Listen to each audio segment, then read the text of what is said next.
ஒரு பெண் இறந்து மேலுலகம் சென்றாள். அவளை அழைத்துச் சென்ற 2 தேவதைகள், நீ மக்களுக்கு நிறைய நல்லது செய்துள்ளாய்.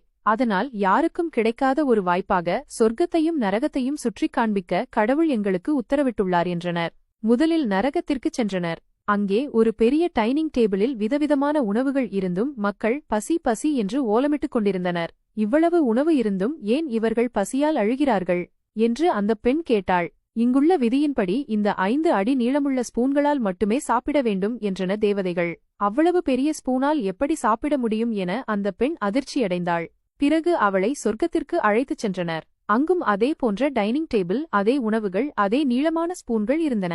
ஆனால் இங்குள்ள மக்கள் பசியால் அலறாமல் மகிழ்ச்சியாக இருந்தனர். இங்கே மட்டும் எப்படி என்று பெண் கேட்டாள். அதற்கு தேவதைகள், இங்குள்ளவர்கள் அந்த பெரிய ஸ்பூனால் ஒருவருக்கொருவர் ஊட்டிக்கொள்கிறார்கள். அதனால் அனைவரும் சந்தோஷமாக இருக்கிறார்கள். அடுத்தவருக்கு கொடுத்தால் அது நமக்கும் வந்து சேரும் என்பது தெரியாததால் அது நரகமாகவும், தெரிந்ததால் இது சொர்க்கமாகவும் இருக்கிறது என்று விளக்கினர். Download ShareChat.